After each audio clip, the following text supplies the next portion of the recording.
Hi! In front of me is OnePlus Nord CE2, and today I would like to show you how you can use split screen on this smartphone.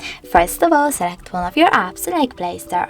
Click on it and tap on the square button. Then you need to hold it and select split screen. Following that, you can choose one of your apps from the background or click on Home button and tap on one of those, like Chrome. As you can see, now I can use both of them at the same time.